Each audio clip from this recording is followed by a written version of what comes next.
Should I mention it? Okay, let's just get into it. Hey guys, this is Queenette. Welcome back to my YouTube channel. I know it's been a hot minute. I've been wanting to make videos, but my schedule has been pretty cramped up lately. But here I am today. Get ready for my lengthiest video yet.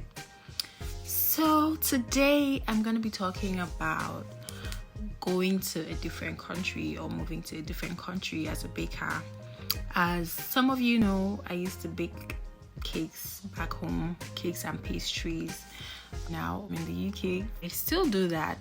A lot of you don't know that, but yes, I still do that as often as I can or as often as it comes.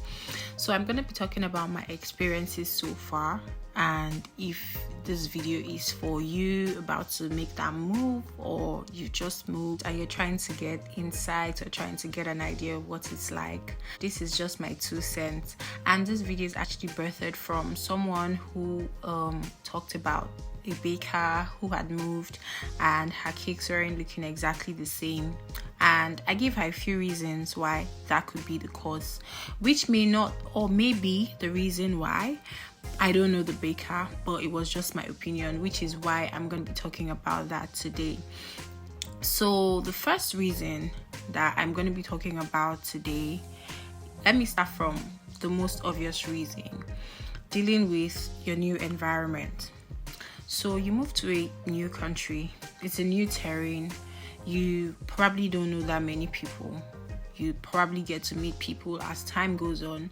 Lucky for you if you know people who know people and can introduce you or put in a good word for you. Bless you. So there will be days when you would remember or think about how well you used to do, depending on the kind of business or how established your business was. I'm gonna be using my own case as an example because obviously I'm talking from my own experience. So back home, there were hardly days when a whole day would go by and I don't get to do anything, when I don't have to deliver something, at least either cakes or pastries or whatever it is. Some days are really busy, some days not so busy, but regardless, I still get to do a delivery every day.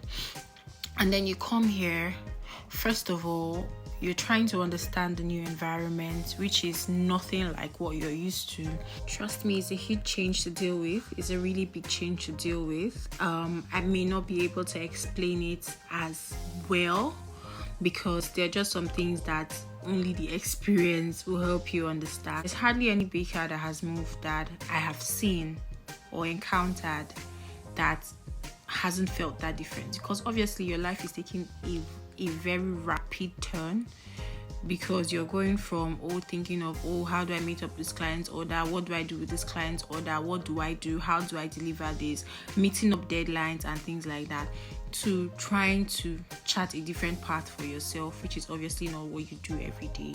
And then now combining that with making cakes, except you're here to just make cakes, the possibility of that is very slim, honestly. Me just thinking out loud and saying, except you have a customer base here or a large market base here, which you don't need to start afresh, but the chances of that very slim, very unlikely.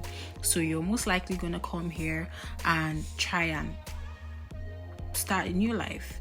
You're not going to rely on cakes mostly. You're going to get a job, which is going to take your time. It's going to take a whole lot of your time, much more than you imagine or you can think of. If you're studying, there will be schoolwork, combining that with school or combining that with work, and then now having to think of cakes. I mean, most people just come in and they just put that on the side for as much as possible.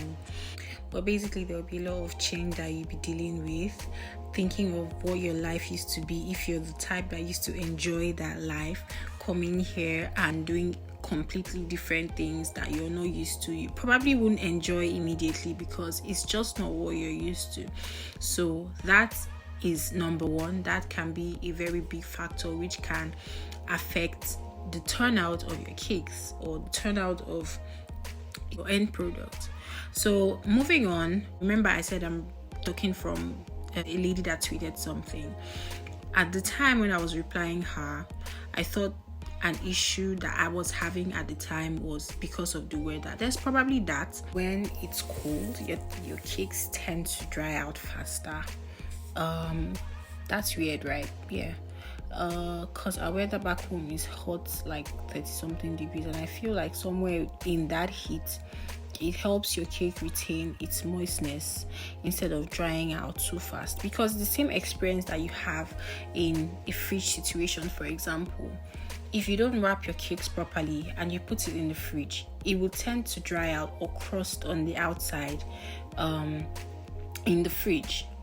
So it's practically the same experience here, and then even having to deal with the weather that is even colder than the fridge. It's only natural for your cakes to dry out in that weather condition. So yes, that still affects the outcome of your cake. I haven't completely figured out how to make that work, but I just still stick to my old ways of, when your cake comes out from the oven, let it cool for a bit and then wrap it up. So now it's like summer and it's not as cold as it was. So the things that I was experiencing at the time and what I have found out to be a different reason, which maybe should I mention it? Okay, let's just get in. So back home, I used to use an oven that had like a top and bottom setting, and then coming here, I started using a fan oven. At the time, I didn't think the difference would be that much. But over time, I've seen that yes, the difference is a whole lot. It's very visible. You can see it, you can taste it. And I think the fan ovens are more common here. So that's another thing that you probably need to look out for. Be sure what kind of oven that you have so that you don't end up getting something that you're not used to. Even though you have your stable recipe, because I believe everyone does have their stable recipe which works for them and they've been using over time, and then you come here and it feels like your stable recipe isn't working anymore. So your oven is one of the things that you should probably check out. Am I digressing? I hope. Another point is lack of motivation, but that is also intertwined with dealing with the environment, because it's still around, thinking of what your life used to be and how busy it was, to now not doing as much of what you used to love doing and now doing what you need to do instead of what you love doing. But I mean, we need to survive. We need to settle in before we can start chasing what we love. I guess that's the wise thing I think to do is. So yes, there's that. And then another big issue is finding raw materials. So I mentioned that back home I had a vendor, or most of my vendors, you walk into their shop, into one shop, and you find everything that you need in that one shop. But coming here, you go into one shop and it feels like you probably need to go to like 5 different shops, because all those 5 different shops have the different things that you need to buy. So not just raw materials, getting your accessories as well. That is even a bigger challenge, because so far I've been getting my accessories from Amazon and one baking shop which I found, if they have it, lucky for me. Or most other times I get my things from Amazon. And there's just something about me and online marketing that just feels like if you get it from a walk-in shop, you most likely get it cheaper. I don't know what is me. That's how I look at it. And I'm actually looking out for maybe like wholesale shops where you can get these things in large quantities, which would obviously make it cheaper. So yes, but for now, your best bet if you're looking to start baking here is Amazon. Amazon will probably be your best friend, because that's where you probably shop, until when I find alternative to where to buy most of those things from. Another thing with the raw materials is a lot of the things which we get to use back home as brands or what you think are generic, you come here and you find out that they're different. Say cocoa powder, for example. You have completely different brands here. Like, you trying to find what your brand would be is a challenge on its own. best believe, because I've had to deal with that. I haven't gotten that 100 yet, but I'm on that journey.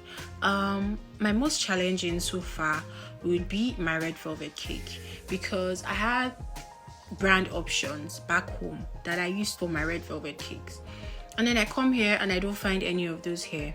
I find a new one which I would typically not use, but I believe is what most people use here, and I'm still in the process of getting a hang of that, because I don't quite like the effect that it gives yet. But yes, you get to find that little things like that, the brands that you're used to, the brands that you find here, giving you different effects from what you know, affecting your recipe in the way that you don't like, trying to get it to the standard that you would prefer. It's a journey of its own, because if it would literally be you developing your recipe all over again to suit what you have here, to suit the brands that you have here, to suit the options that you have here, basically. So that is quite a journey on its own, because it's time, resources, energy going into that, money to going into that, in you trying to find what your preferred brands would be. And it's not one of my favorite things so far, but it's something that I've had to deal with. There's that. Just to add this as an experience, I was saying a few weeks ago how my heart is beating a little too normal for my liking, because as bakers, as much as we hate when things are going wrong, or as much as we hate when we can't meet deadlines, we love that adrenaline rush. We do. We do. Ranging from, having to meet deadlines when it feels like everything is trying to get in your way from meeting that, or taking a last minute order when you normally wouldn't, and just trying to make it work, or the different things that make our blood pump fast or make our heart pump fast. I miss that so much. I really, really do. And there's nothing that can replace that, at least for now, because in your initial phase, you're dealing with the change, you're dealing with adjusting to a new life. So nothing would make your heart pump that fast or that well. We don't want high blood pressure. We are not praying for high blood pressure, but these things made the job interesting for me. I used to speak about it with someone that bakes as well. We love that adrenaline rush. We love it. I hope you learned a thing or two from this video. If you have any questions, you can always send me a DM or drop a comment, send me a message on Instagram. The handle on Instagram is @GladiusCake. I hope you've learned a thing or two from this video, and I look forward to seeing you in my next videos. Hopefully it's not too long again. All right, bye.